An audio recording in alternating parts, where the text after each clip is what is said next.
Good afternoon. Welcome to today's session on the Humanitarian Financing Gap. My name is Raquel Alcega, and I work in the development data team at Devex. And it's my pleasure to be your moderator today in what I foresee is going to be a quite vivid discussion about the opportunities and challenges to fill the humanitarian financing gap. And you can participate and comment about what is going on in the session on Twitter and Facebook using the hashtag HCBerlin. And we have the privilege today to have with us a diverse panel of experts. So please join me in welcoming Degan, Executive Director of Adeso, a pioneer in conducting humanitarian and development programming in cash as an effective and timely manner to deliver aid. Weiler, Executive Director of Médecins du Monde in France. Ursula Müller, as I'm sure you know her, Assistant General for Humanitarian Affairs and Deputy Emergency Relief Coordinator at UN OCHA. And Christos Papaioannou, Head of Funds at the START Network, the world's first pooled rapid response fund managed solely by NGOs. Thank you for joining us. And I would also like to thank you, the audience, for being here today. And I would like not only for you to participate through social media, but also actively posing questions and commenting on what's going on in the discussion. For starters, I would like to ask you, our audience, how you're feeling about today's topic. So could you please raise your hand if you think that there's not enough money flowing to the humanitarian sector? Okay, there's more or less an agreement. We'll see how the discussion goes. Before we get started with the discussion and the panelists, I'd like to just briefly point to some data. According to the latest Global Humanitarian Assistance Report, since 2013, the rate of growth of international humanitarian assistance has slowed down, while in the first years it was increasing at a rate of 15 to 20% year on year. In the last 2 years, 2016 and 2017, the annual increase has only been of 3%.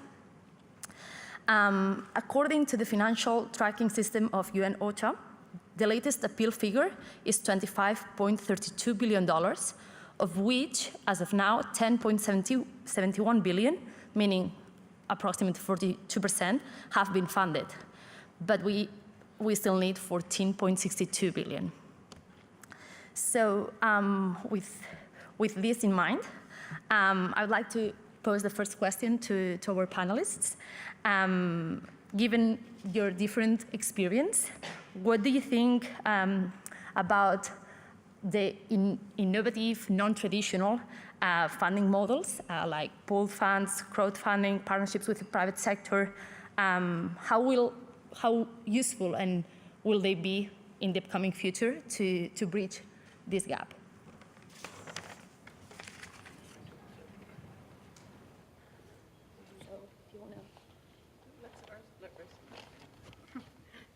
Thank you so much. Thanks for inviting me to be part of this very interesting panel.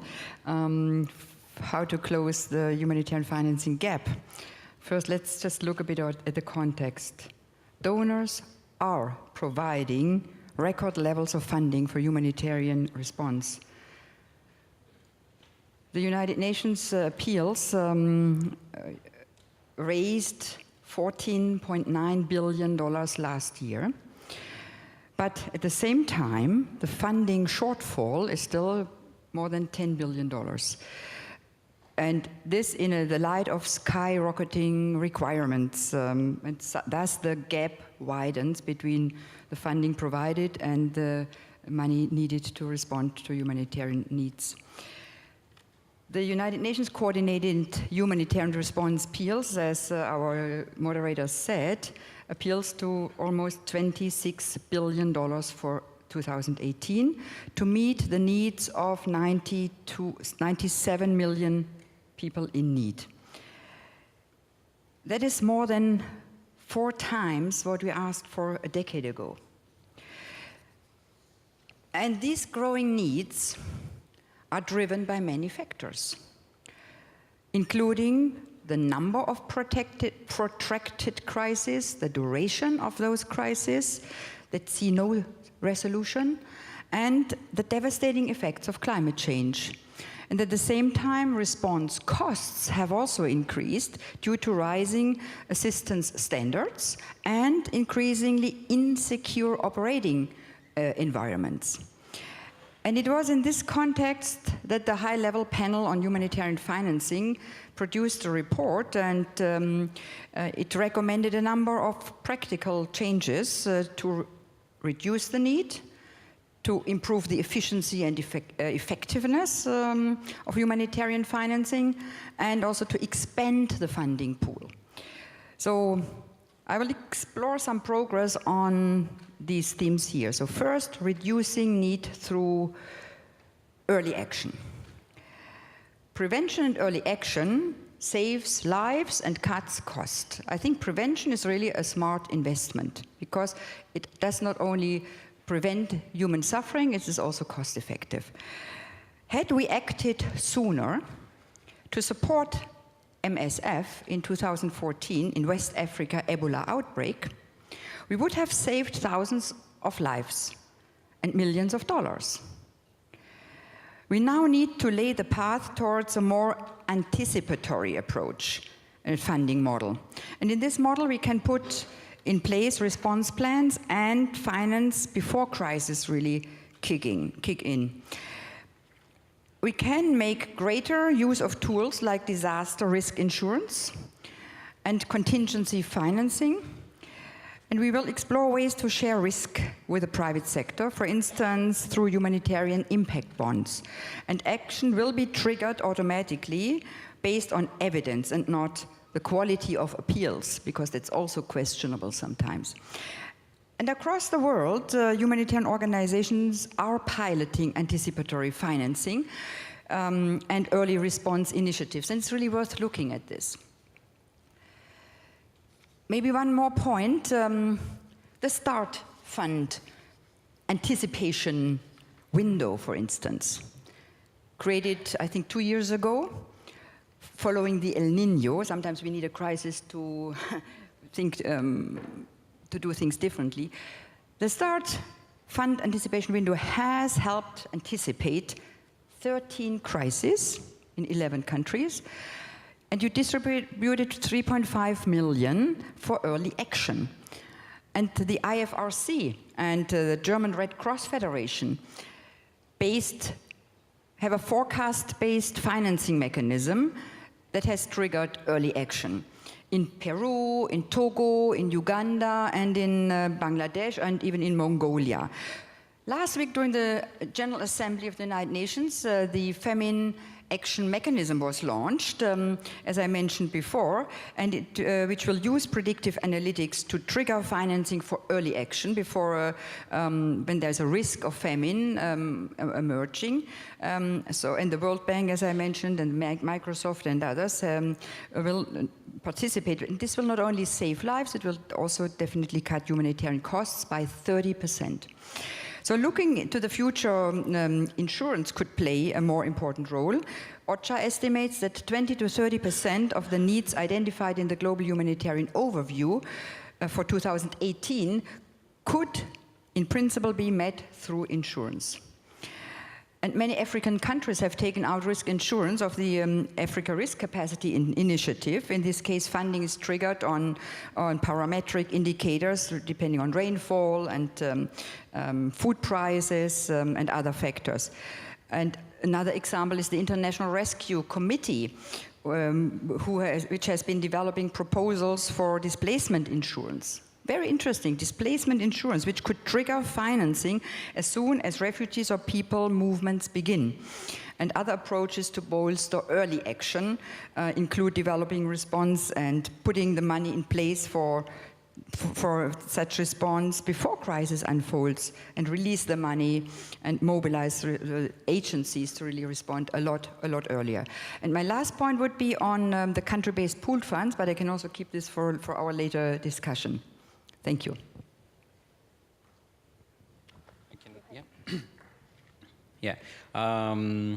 Well, thanks very much for the opportunity to be here, actually, and thank you, Ursula. Actually, you covered a lot of examples I also wanted to give, but I can elaborate a bit more.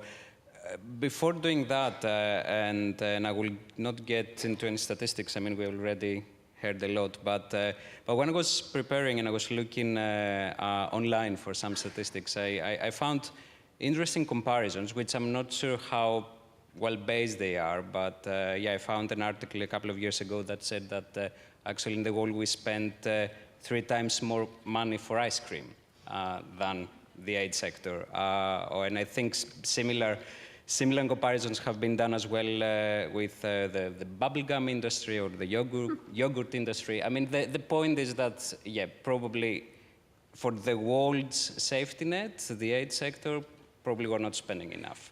And I know that probably, I mean, for all the humanitarians in the room, this might be depressing or might make us angry or both. But I think I prefer always to see the positive side, and I don't think that with the system we have, we can really expect that more sources of funding will be available, and indeed, I mean, and it was very clearly mentioned that compared to 10 years ago, it's 4 times more. I'm not sure what expectations we might have to be realistic. So actually, yeah, for us, I mean, at the START Network, the START Network was established in 2012, initially as a group of UK humanitarian NGOs, but now we are 42 members globally. Most of the large humanitarian NGOs are part, and as well as national, local NGOs. And one of our, apart from providing different tools that I can mention in a minute, we want to change as well how we work, not only NGOs, but all the actors, how we work together. We want to collaboratively innovate. We want to try tools, try approaches. At START Network, something that I think is very important is that we are not afraid to fail. We just try. If it doesn't work, we try something else. We try another idea. And this through the network members. So actually, yes, we are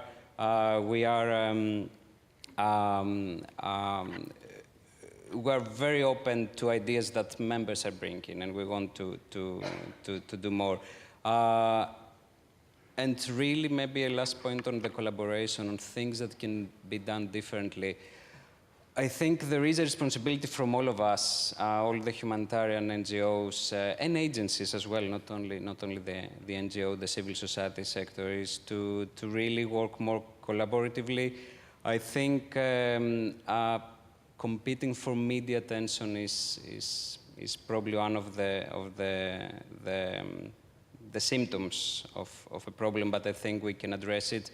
I think it was Ben from Myri News a couple of days ago, he highlighted a tweet actually that one large agency had a tweet of breaking news. We just reached the visit of Petobo in Indonesia, and then with a simple Google map search, it was 3.8 kilometers from the airport, which of course has been damaged but was partially functioning. So I think we can all prevent this kind of media approaches. On the tools and what we can do, and I will not repeat much of what Ursula said, because actually at START Network and as the civil society, actually we see the START Network as one of the civil society groups that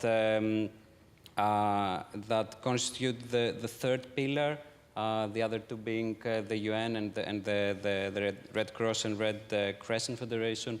So we are having similar approaches from a contingency fund, the STAR Fund, which is really a rapid response fund that is managed by the members, and probably the niche there is that we managed to activate the fund in 3 days, where whereas other funding mechanisms might take a month or two. So we really think that we can work very complementarily there. And we're also, it's already two years ago, but we had started thinking and designing it even earlier, the anticipation window, and it's great now that that REF and SERF also, they're putting efforts there, because there can be a series of different tools that will help agencies respond early and anticipate. And this is the kind of community, the global community that we want to create in order actually to make these tools available and to make them also local and context-based. And the last point, and I will stop here, is that, again, going back to innovation and going back to working with international actors, but also local actors, we really want to make sure that we create local-based solutions. So through the network of networks that we want to create, we want really to make sure that there are different solutions that would apply for different organizations. And it's clear that a large INGO might not be able to access the same funding because of course, the guidelines and the rules that are difficult. So we want to create this opportunity as well. And I'll stop here.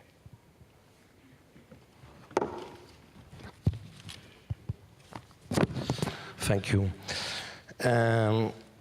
You give huge figures, and you're talking about a system that I'm not sure, a system of funding. I'm not sure all NGOs feel part of it. I was talking with Degan just before the meeting, it's not a meeting, the conference, sorry. I don't know how we have the figure of the gap, of the financing gap. At least on all the crises, we should never forget that the first implementer of relief are always local actors. The funding system starts maybe 1 week, 2 weeks, 3 weeks after, and the main actors are not in the system of the funding. They enter after, so it's complicated to give real figure, I think, of humanitarian aid gap. There is a system with the UN, with the big institutional donors. As my job on this table is to talk about on the side of the NGO, I do believe, as the question was about innovative funding, I do believe that real NGO need to be also independent of the donors. Real NGO for us, it's a non-governmental organization. So there is also a big challenge for the NGOs to be politically independent by being financially independent. So there is solution. It's not easy, but a big part of the independence of the NGO depends of you people. The support, how you can help us also to implement activities without depending of a system that I do believe the system, even if there is a grand bargain, localization of aid, simplification of aid, what I feel every day is that the system is more and more complicated. And even for NGO as MDM, let's say middle-sized NGO, with the new rules about screening of partners, counter-terrorists, is more and more complicated to have access to the donor funding. It should not be a problem for the real NGO. So what to do without donor funding? I'm sorry, I'm a substitute. I'm a last minute invited. I was thinking, for example, if we talk about humanitarian crisis, it's not always in the south, it's also in the north. NGO as us, and I think the NGO that Degan support too, one of our resources is civil society. We should represent the civil society, and we should be able to mobilize civil society. We give an example. A shame of humanitarian crisis is what is happening in Mediterranean Sea. I think it's not just a question of funding. It's the role of NGO is also to mobilize young European people to stand against immigration policy.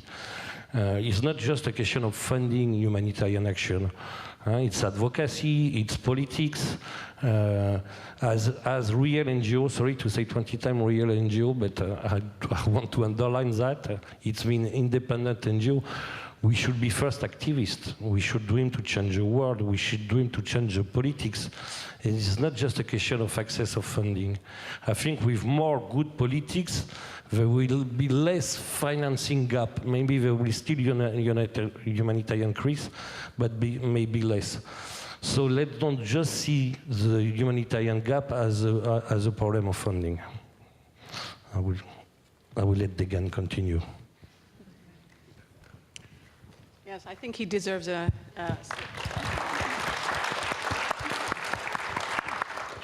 I think that's the first time I have heard a white European northerner actually talk about solidarity in the proper way it should be talked about. Because I give this example, there was a nun from Southern Africa who stood in a room during the WHS consultations. It was a room just full of Southerners. And she stood up and she said, you know what? I don't want their money, meaning the Northerners. Just ask them to solve 3 of the largest humanitarian crises in the world right now. Tell them to solve Congo. Tell them to solve Syria. Tell them to solve whatever. I don't remember the 3rd example she gave. And then we'll be happy. Just tell them to solve those problems, because those are political problems. They have nothing to do with us. Those are their problems that they've created. So I think this is what's missing in the system. We keep talking about money, and we talk about anticipation, and we talk about anticipating a crisis. Well, Syria is a crisis that could have been stopped. That could have been stopped, but there was lack of political will. Where was the UN Security Council? And where was the civil society organizations from the north marching on the streets in the UK or the US saying, you are my representative on the Security Council. I want you to do the right thing. There was no such movement that was taking place. So there is a responsibility that has to be borne here. We panic about immigration. Immigration crisis was a result of political problems in these countries that were created primarily by the inaction or the purposeful actions of northern countries. So we need to stop talking about just money and how we get more money into this really over-bloated system. We need to start talking about how we address the real solutions to these problems.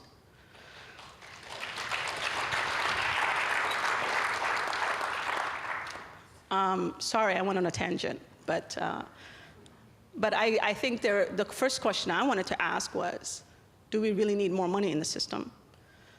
And yes, there are more crises. Yes, there is longer crises. I don't think anybody expected Syria to take so long. Somalia has been there for 25 years. Yemen will probably be there for many more years, the way it looks like. All of these countries' crises are not getting resolved quickly, for the first reason that I mentioned, but the reality is that there are people who are vulnerable and who are in need. But my thing is, why aren't we looking around the question of the efficiency of the system? There is really lack of, I think we have lost a moral high ground in the humanitarian system. We have industrialized it, we have corporatized it, we have made it bloated. Nobody really tries to address this issue of cost structure. Is it justified for someone to earn $30,000 a month sitting in the airport in Mogadishu behind high walls that cost millions and millions and millions of dollars to protect these people who are sitting in the, enjoying their drinks in bars behind the airport in Mogadishu and going to the beach because the airport is right next to the ocean, while right across behind those walls, there are people who are hungry and starving? Is that morally correct? The procurement systems of many of these UN agencies are highly inefficient and very expensive. To procure items from Kenya or, God forbid, from Europe and the US for items in Somalia, is that justified? No. But this is the kind of things where leakage happens and wastage happens. And rather than looking at the cost structure of the existing system, we only want to talk about getting more money. So we traipse around the GCC countries and the Arabs and say, give us more money. That, to me, is not enough. So we have lost the moral high ground. We really need to address this issue of cost structure. And then let's look at the supply chain on top of that. So the UN agencies get more than 50% of the funding, which, by the way, yesterday I talked about INGOs not giving overheads. Some of the worst offenders in this area are UN. UNHCR has a policy of not giving any overheads to a local actor, zero. So we are subsidizing the UNHCR refugee programs globally as local actors.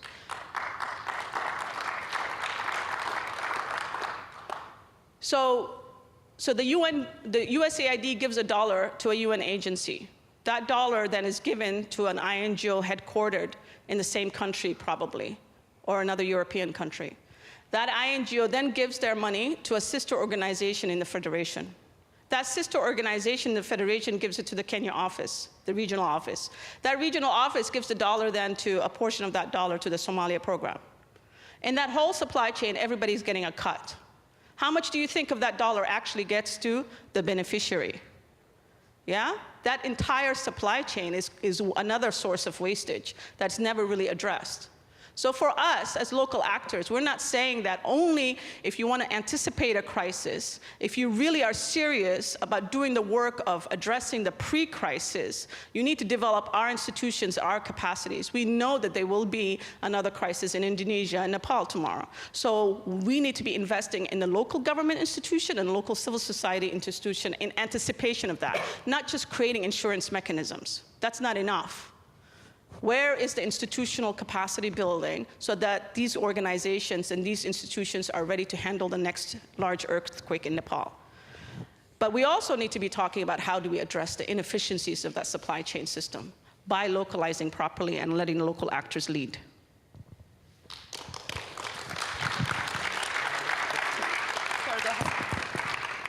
No, just a word from let's say from the field to jump on what you say about Syria and gap of funding. In 2012 and 2013, there were no donors that were funding the humanitarian answer to Syria. Why? Because of the sovereignty of the state of Syria. UN, OCHA, ECHO, they were all based in Damascus, and they were not accepting to support NGOs that were taking risks doing cross-border, supporting the Syrian civil society that were requesting humanitarian support, but even more international community support. When you see what is Syria today, if in 2012, 2013, the global, what we call the global community has worked all in the same way. It could not happen what it's happening today.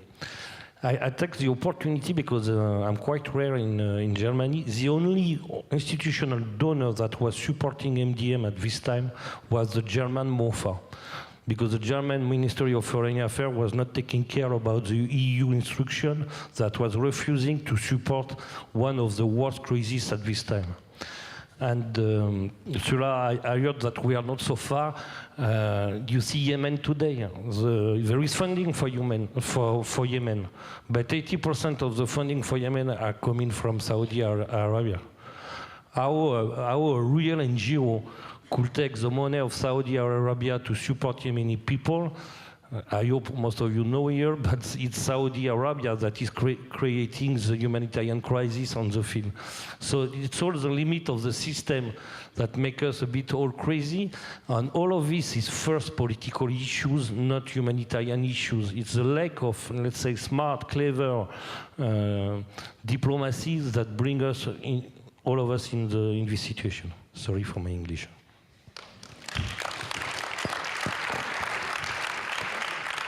Yeah, go ahead.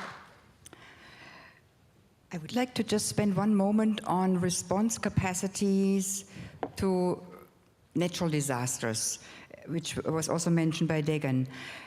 It's very important we invest in capacity building of local actors to respond to natural disasters. And they have made tremendous progress, like Bangladesh, to really cope with the typhoons. We also have to give them credit for building up this capacity. Also, OCHA has been helping with building this response capacity. On humanitarian needs that are driven by conflict, I agree with both of you. There's never a humanitarian solution to a humanitarian problem caused by politics. We need a political solution. And on localization, definitely we have to improve the efficiency of the international system. And the industry, as you say, there's almost an industry, a humanitarian business industry on all sides, not only the UN agencies, but also INGOs. One good tool that really helps channeling funds to local NGOs and the civil society, and doesn't cut off at every level administrative costs, is the country-based pooled funds. OCHA manages 18 country-based pooled funds. So we have humanitarian response plans for a country like Mali, Central African Republic, Myanmar, and donors contribute to this humanitarian country fund. And the target is to have at least 25% channeled to local NGOs. The average is right now 40%, and some are even 48%. And this is really a very good tool, and the overheads we manage is 2% to manage these country-based pooled funds. You mentioned the vetting of the NGOs. That's very important. For instance, the Somalia humanitarian country-based pooled fund went almost sour because Somali NGO, there was fraud. So this damages the reputation of the whole fund, and donors withhold funding. So there has to be some sort of due diligence and a proper vetting process who will receive the funds in a country. And finally, the underfunded crises. A lot of countries have 25% funding for the appeal. So what happens if an appeal is not funded? We have to also use the media about the implications of donors not coming forth with funding for a crisis like in the Central African Republic. A lot of people don't know about it, and donors don't care about it, maybe. Some do. So what do we do collectively to raise the awareness about the human suffering and to advocate for funding for underfunded crises? I think this is also a common responsibility. Lastly, there's another pooled fund which is called the Central Emergency Response Fund. It was alluded to by Degan. This is a fund that was created by the General Assembly, which is all member states of the world, of the United Nations. It is a fund of the Secretary General to respond fast, is one window, and to respond to underfunded crises. One example, we all saw on television 700,000 Rohingyas leaving Myanmar for Bangladesh. There was not money sitting aside to respond to these needs. So the Central Emergency Response Fund immediately, because we manage this fund, within 24 hours or even faster, disbursed $19 million to help kickstart humanitarian assistance, water, sanitation, shelter, protection to the Rohingyas that came to Bangladesh. The Central Emergency Response Fund's target is, also the member states decided, 1 billion per year. Right now we have 450 million per year. It goes to UN agencies, which should also hand it down to local partners. And I agree with you. I've advocated also for direct access of NGOs to the Central Emergency Response Fund when I was in a different position. But it is a fund for the UN agencies. But as I mentioned before, I really believe the local actors are the only ones who are really best positioned to deliver and even for UN agencies. So partnering with local partners is key, and more money should be channeled also through the Central Emergency Response Fund to local NGOs. So now the challenge is we are sort of also advocating for humanitarian funding or financing with the international donor community, how to get this fund to double it every year, $1 billion. There would be more money available. It's not easy. We have to also broaden the donor base. We are very grateful to the generosity of a lot of donors that are mostly Western donors. But I've just, for instance, shared with you, I've been to China. China can do a lot more to contribute to the Central Emergency Response Fund, which is a fund by all for all. Most of the funding, by the way, goes really to countries that are predominantly Muslim countries. So reaching out to the Gulf countries is also important. But we also have to think about philanthropic money. And there's a lot of high net worth individuals around the globe who want to invest in humanity. So we are doing some innovative thinking, because I really believe the country-based pooled funds and the Central Emergency Response Fund is predictable money and also for the localization agenda key. Yeah, go ahead. Thanks, Raquel. And just a couple of points to add to the really interesting discussion. I have to say that I can really understand and probably share any frustration or even anger that is coming. And I think that just to add a bit of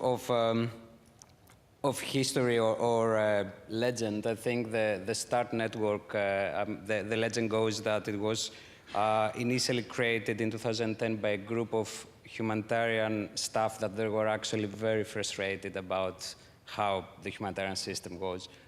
So we really want to change things. And I think, well, the political reasons were covered. I will not add anything. I agree about the real reasons.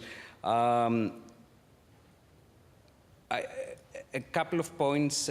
Of course, we talk about politics, we talk about funding as well, and we talk about power, which I guess was mentioned probably in all the sessions. I would like to say that for us it's important to have culture change. If we look at the actors that are still keeping most of the power, and this is the UN agencies or the big international NGOs, they are the ones that hold most of the power.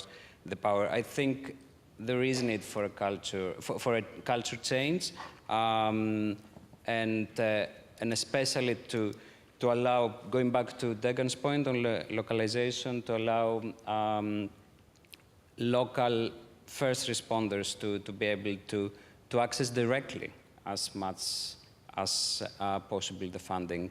And I do understand, and of course we are all accountable. There are needs for due diligence, of course. What we're trying to create a start is, and we will be piloting in the next year, is having a tiered due diligence model or system. So actually different donors with different risk appetite can contribute to different organizations that can manage and actually use the funds to respond. And the last point, I mean, the STAR Fund, I mean, has been working for more than 4 years now. It is a global contingency fund. It is small. It's about 12 million per year. We would like this to increase as well, because the uniqueness of the STAR Fund is that it is managed by its members. The decisions whether to fund or not and what kind of project to fund or not is by the members themselves and by the humanitarian experts. So we really want to increase the capacity of the STAR Fund as well. Thank you you all for this discussion. We are not over. I'm just gonna try to also open it a bit for our audience to comment if they wish. Before you do that, can I say something? Of course. Go ahead. Thank you. First of all, I really want to thank Ursula's point. I think that the UN managed country-based pooled funds have really transformed. The way they were, let's say, 5 years ago and where they are now have been completely different. And I really do appreciate the efforts that OCHA has made and the leadership of the UN to make that happen. However, they were not designed with localization in mind. They weren't designed for local actors in mind. So one of the biggest problems I'll give you a very easy example. In Somalia, the 2017 drought, and there was a possibility of famine. It took OCHA, it had taken after the 2011 crisis, where many local actors were, okay, let me backtrack. So in 2011, there was the famine, and there was a desire to get a lot of money out the door. There had been almost no capacity strengthening done by the UN system and INGOs for local actors prior to this point. So $2 billion had to get out the door, and majority of that went to local actors because the UN and the INGOs didn't have access in many parts of the southern Somalia. So as a result of that, you obviously had situations of fraud.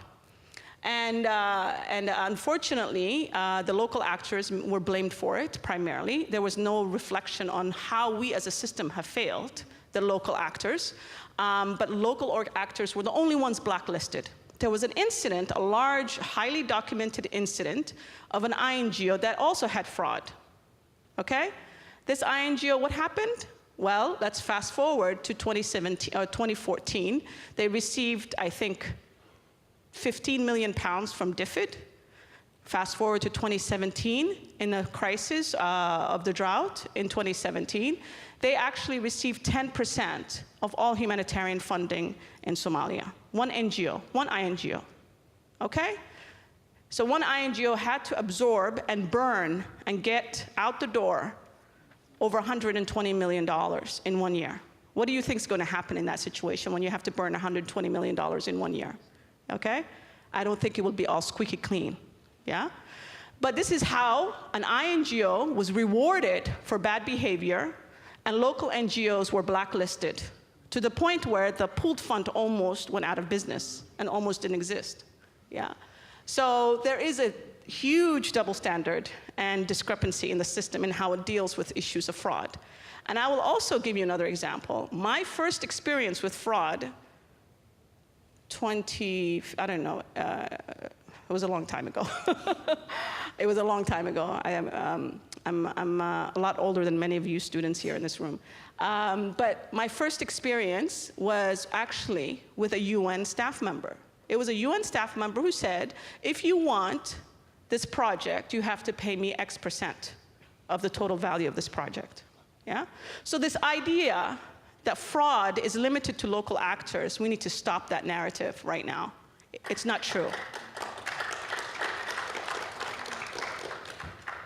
I'm not trying to bash the UN. The UN, as I've said, is doing a lot of good work. But I refuse to be on the stage here and accept a narrative that we are the only ones who have fraud. We are not. So we need to fix the systemic crisis of fraud and inefficient use of funding and resources. This is amana. We are responsible for this money. This is taxpayers' money. But there's so much wastage in the system, there's so much leakage that people feel that they have no responsibility to protect it. This is the problem. When I go to beneficiary, I hate that word, but in Somalia, and I tell them this is aid money, they feel that it's laissez-faire, that there's no problem with everybody taking a cut, certain elders taking a cut, gatekeepers taking a cut. But when I tell them this is money I raised from GoFundMe or from whatever crowdfunding platform, this is sadaqah from the Muslim Ummah or from people, generous people in London, they feel a sense of, oh, okay, I can't do anything to it. They feel a sense of responsibility. So we have created this environment. We are all responsible for it, including me. We have created this environment where now nobody feels really bad about wasting money, about being corrupt or fraudulent. There's no sense of responsibility about the funding that is in the system. So unless we change that, unless we actually truly transform the system in a profound way, we're not going to get out of this problem. And we need to stop this narrative that only local actors are the ones who have the problem. Again, thank you very much. Thank you very much for all your powerful messages. I think we had a really good discussion. Beyond changing the political will to put an end to some of these crises, I think a lot of innovative models and innovative ways of thinking have been brought up from pooled funds managed by NGOs or managed by the UN. Degan was just mentioning now crowdfunding. So I would like to ask all of you, how do you think we could scale those solutions, and how do we foresee these innovative models, being it crowdfunding or insurance, impact bonds, etc., disrupting the humanitarian system and the actors that work in it? Thank you. Anyone? Okay, we have some people over there.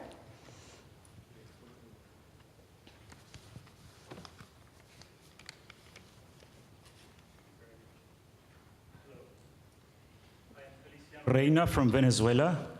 I'm a local NGO called Acción Solidaria, and I'd like to go back before the financing, and I'm glad Ms. Ali brought that about, and also this is for Ms. Müller.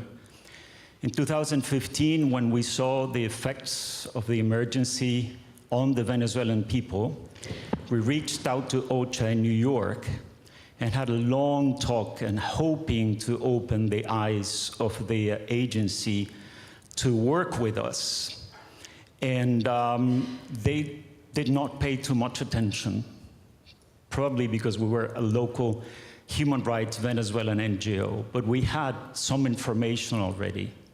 We wanted only technical assistance. We were not asking for money, just technical assistance from the agency that we thought had the most knowledge about implementing humanitarian responses.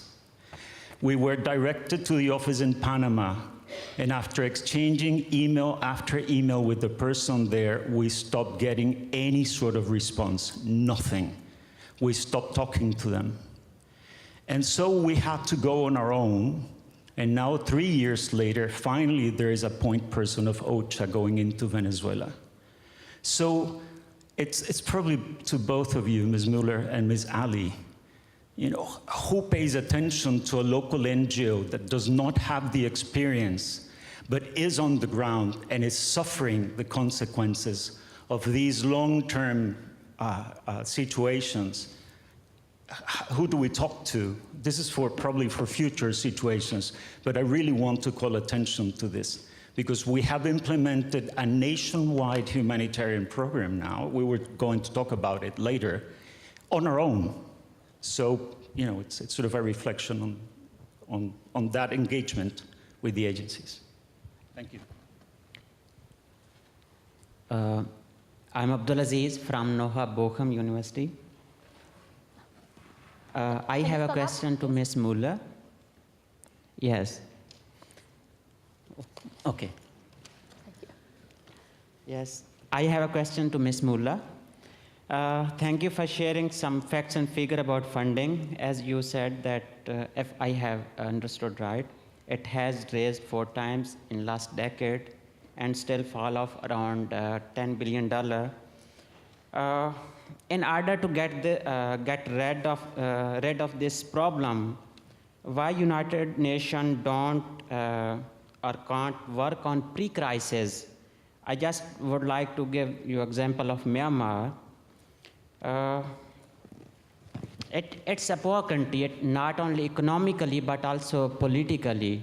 Why United Nations can't put pressure on Myanmar to stop genocide, to give them the right to live or to right to have identity?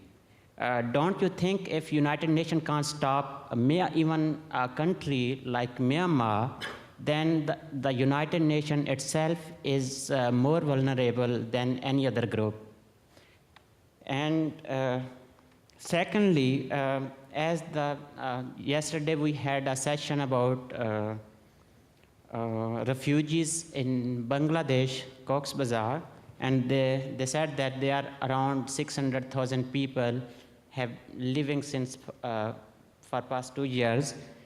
And what about the future of those people and how long they will be living in such camps? And what about the education of the children of those people? Because it is not the problem of simple those people, but the generations to come. Thank you. Thank you. I think we can take a couple more, and then we'll go back to answer them. Yeah. Someone here in the middle? Okay, thank you. My name is Henry. I'm from South Sudan. I would like to begin by thanking all of you, and especially Degan, because you've actually raised very critical issues, and I think you are rightly representing people in the South, I would say. Now, one thing that I am thinking about is also about HR and about recruitments of international staff. Because I met somebody on a plane who was traveling for his holiday, and I thought he was maybe doing something so technical, and he told me he was working in South Sudan, but I will not mention the organization he works for. But he said to me that he was an electrician who had to travel from Europe to Juba to South Sudan to supply electricity. And I've been thinking to myself, because I know that in South Sudan we have universities and we have institutions that train students who are electrical engineers. So, I mean, I would question, I don't know why it is that somebody has to travel from Europe to South Sudan just to supply electricity. So, I mean, I think that that is something that needs to change if we really want to be more effective and efficient, because I know that there are project managers, finance managers who are expatriates, and I know that there are PhD holders in South Sudan who have studied things to do with economics and so on. So, I mean, for me, if we wanted to achieve a change, then we would even need to reduce the number of expatriates working in the global South. I'm not against anyone going from Europe, but I think that that is really something that I think is also inefficient. That is a practice that needs to change. Because I think, yes, we can address the politics with the governments, but I think unless we first address our own internal gaps in politics, I think it will be difficult to deal with the rest. Thank you. Thank you very much. And there was someone here also, yeah. Hi, my name's Crises. I am the director of St. Andrew's Refugee Services. We're a local organization in Egypt. 85% of our 300 staff are refugees, and that includes our leadership group as well. All staff are paid on the same scale at local rates. We can hire 30 refugee psychosocial caseworkers for the same amount of money as a P2 protection officer at UNHCR. A UNHCR staff member traveling from Amman to Cairo receives a daily support allowance. That is 250 times the financial assistance given to an unaccompanied child. And the unaccompanied child has to pay their rent out of that as well. Can that ever be ethical, is my first question. And my second question is, if everyone knew about this, wouldn't the damage to the credibility of the humanitarian sector, which has already been done over these past 2 years plus, be made much, much worse? We need to sort this out. Thank you, Jan. Maybe some of our panelists want to address some of these points and insights. I would like to respond to the colleague from Venezuela. I'm very sorry to hear that you did not have any support or response from OCHA. We are not present in Venezuela because there was no humanitarian crisis, and by the way, the government still refuses to see there is a humanitarian crisis. And at the time we have had our regional office in Panama, but definitely it's not acceptable that there was no communication with you. So I would really be interested to be in touch with you. On the question, what is the possibility to put pressure on a government by the United Nations? And you mentioned Myanmar. After all the Rohingyas left, 800,000, to Bangladesh, I tried to go to Myanmar and I got a visa. That's the first thing, to be able as a UN official to go to a place, to Myanmar. I didn't know whether I could speak to anyone who is in power in government. By the way, there's still 600,000 Rohingyas inside Myanmar, while all the tension is on those who are in Bangladesh. There's a humanitarian crisis on both sides of the border between Myanmar and Bangladesh. I had the opportunity to talk to Aung San Suu Kyi. I had the opportunity to talk to this Minister of Defense and his generals who committed all those atrocities. To advocate also for access of humanitarian agencies to deliver humanitarian assistance and protection to those people in need, still inside Myanmar. We found a platform where we have some sort of way now that agencies, UN agencies and partners can deliver assistance, very bureaucratic. But this is very difficult. I reminded Aung San Suu Kyi and the general that Myanmar is a member state of the United Nations. What is the United Nations? The United Nations is an organization made up of 193 member states. So what the member states want the organization to do, there's politics involved. But this is what we can do as, I can do as the Deputy Emergency Relief Coordinator of the United Nations, go and engage with these governments and also remind them of their responsibilities to respect international humanitarian law and to accept that the United Nations humanitarian agencies, including ICRC also, they had no access, are here to support the people, not the government, the people in need. So this is just an example I am happy to share because you mentioned Myanmar. And just to our friend from South Sudan is the most dangerous place for humanitarian workers right now. And I really have highest admiration for the local NGOs who provide assistance to the people. And since we are in a session on the funding, I want really to mention something. You've heard of UNRWA, which is the UN agencies to take care of the Palestinian refugees. UNRWA is a big employer. 30,000 Palestinians are on the payroll of UNRWA. Teachers, doctors, garbage collectors. And 70% of UNRWA's funding has been cut because one country was contributing so much to UNRWA. This is a disaster. And has an effect on the young people. There will be violence. It will get worse. So we all know this, that the funding has gap, or the withdrawal of funding has dire consequences, not just to provide food, water, but for the employment, for the dignity of the people. So I just want to go back to our topic of the funding session and the humanitarian implications. Thank you very much, Ursula. Degan, you have been also asking for... Oh, go ahead, Chris. Oh.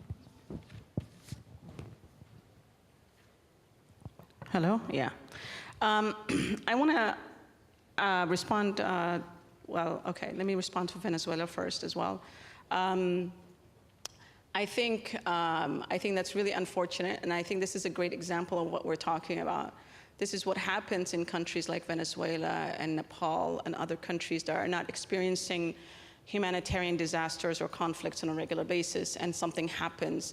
The good news is that you were not overwhelmed overnight and had to absorb $10 million overnight.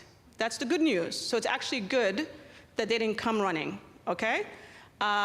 Because what would have happened is you would have been asked to absorb $10 million, get it out the door immediately, and you make mistakes, you don't have the systems to handle it, and then they would have said you're corrupt and put a label on you, and nobody would work with you and mar your reputation. That's what would have happened, I'm sorry to say.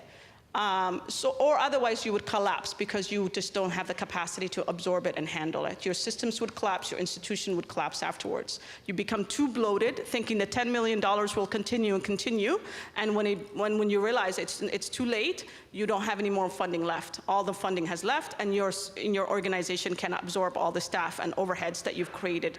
So the second thing I would like to say is that, you know, one of the things I haven't talked about in the past day and two is that as this frustration eventually led me to found an organization called NEAR, which is a global civil society, civil societies from the South network. It's called NEAR, N-E-A-R. You can go online, near.ngo. So one of the things we would love to offer organizations such as those of yours in Venezuela is that you can come to us. There's an online platform that we're going to be launching soon, where you can actually go online and see what a finance manual looks like, what a procurement manual looks like, that meets most of these donor standards, USAID, ECHO, DFID standards. So you don't have to sit there and recreate or hire an expensive consultant to help put together a procurement manual for you. So all of that material will be out there. There'll be trainings available on Sphere and humanitarian principles. We're just going to have a database available for all local NGOs, members and non-members, of all the resources out there. So we've done a huge mapping exercise of all the resources and training material out there, and we're going to put it on this one platform. So please get in touch with us, go online, or get in touch with me after this event, and I would love to tell you more about NEAR. The last thing I want to say is, in terms of, we do need to go back to the topic of this session, which is about financing. I would like to propose, and one of the things that NEAR is proposing, is that we really need alternative financing models. We need national funds that are locally led and locally driven, and that's one of the things that we're trying to do as NEAR. We're trying to pilot one in Somalia and pilot one in Nepal, and we hope to pilot one in other countries. We've thought about Syria as another good case study, and other countries. So the idea of these funds, by the way, is not about just getting a traditional pooled fund where DFID and CEDA can put money into. No, it's about leveraging. It's about saying to DFID or CEDA or Gates that for every dollar you give me, I will try to raise money from the local population or diaspora or whoever it may be, and I will leverage that $1 to turn it into $2 or $3. That's what we want to do. We want to mobilize local philanthropy, and we want to demonstrate to ourselves we think that we need all the money from the North. We need to show ourselves that we have money in the South. We have quite a lot of money in the South. The Somali population in October last year, when there was that big, massive bombing, raised $4 million in 1 month. $4 million was raised by Somalis in country and diaspora and business people. If we can do that in 1 month, what can we do over time if we especially had a means of leveraging and we were organized and we had an online platform that was organized and accountable? And I think the Syrians have demonstrated that. Majority of the large Syrian NGOs are getting their money from Syrians abroad. I know several Syrian organizations that are 20 million plus per year annual budget, and majority of that is coming from the diaspora. So there's quite a lot of wealth from our diaspora and from in-country that we need to mobilize and catalyze. Thank you. Just on Venezuela, I don't know where is the guy, but lucky you are, my friend. It's Venezuela, there is not the UN system put in place, but there is, in link with the discussion, there is other system. In Venezuela, you can have access to, let's say, to the old system that was not reaching through the UN. And I think one of the solutions for the debate here, that we should not have one system where most of the funding of the big donors, of the global donor, go through the UN system, through some NGOs, through some local partners, what they can explain well with the supply system. Venezuela, there is Médicos del Mundo Venezuela. It's not now, it's from years. It's a civil society that was organized by itself on healthcare, and they decided to take the brand. It's not the brand that we give to a local partner to make it nice. They are supported by Médicos del Mundo Argentina in Venezuela. It's a South-South partnership. They are supported now by other Médicos del Mundo. Sorry, Médicos del Mundo is Doctor of the World in Spanish. So I think there is other system to support a country like yours where the civil society is quite well organized. A word about South Sudan. I spent 2 years in South Sudan. I'm not sure, I hope we still, international NGO are not sending electricians except on very specific things. Anyway, I want to jump on it because South Sudan is one of the more forgotten crises since 20 years, where I think most of millions have been sent in South Sudan for a very small impact since 20 years, 30 years. But I'm happy to see that in the expatriate staff, there is South Sudanese and Sudanese everywhere. This crisis creates a big population of expatriates from Kenya, from South Sudan, from Sudan. So it's also on the two sides. And I have no more place on my paper, so I can't read myself.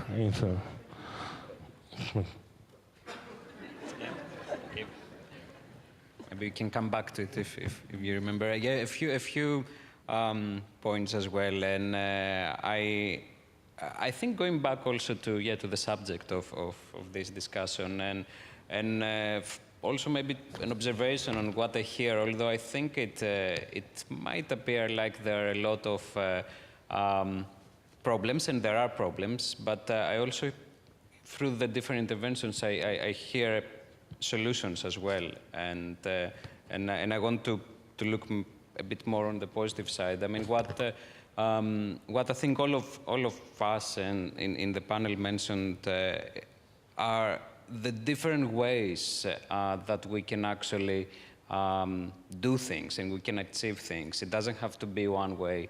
And I'm very, very glad to hear this, because this is what my organization tries to do as well, and the network of the organization is actually to find different ways. So innovate, and by innovation we don't mean the high-tech application that is developed in MIT. I mean, it can be really what Degan said about tapping on source of funding that maybe before nobody else had thought about. So I want to be positive and think that this kind of collaboration, exchange, and even complementary systems, not parallel, but complementary systems, I think, can actually provide some of the solutions.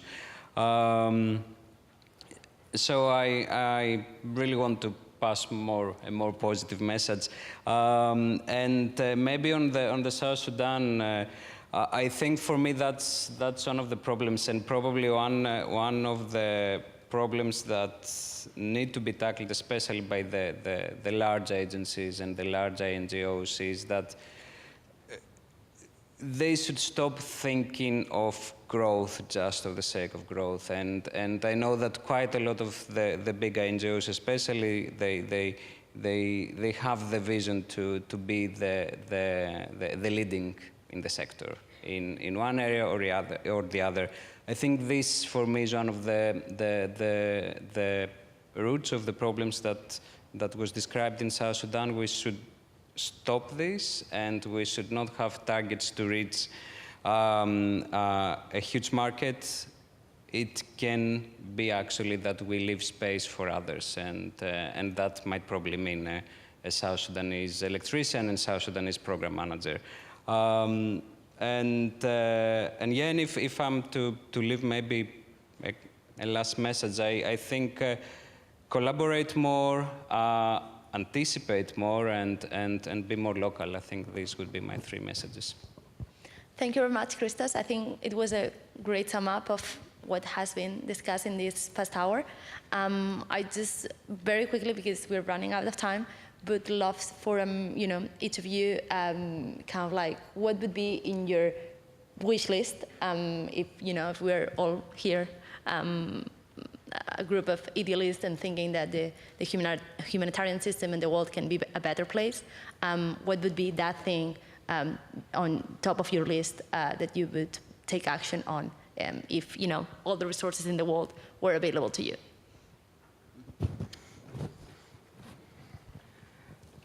On top of my wish list is political commitment to solve conflicts in order to alleviate human suffering.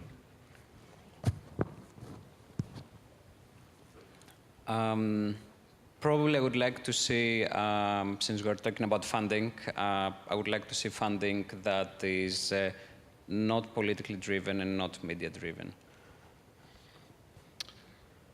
Complicated, huh?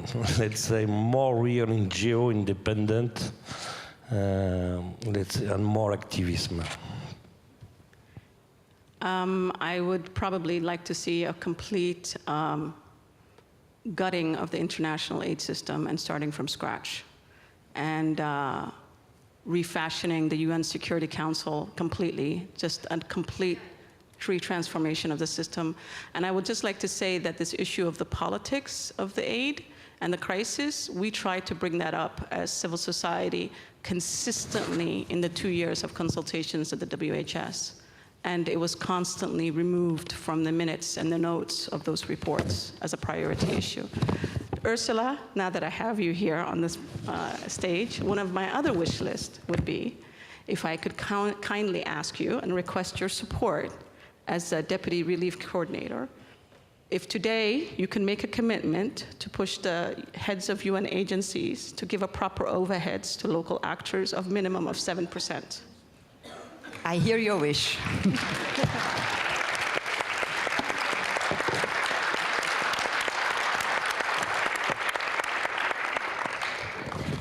Thank you all, and I wish you a useful and resourceful afternoon with other sessions. Thank you.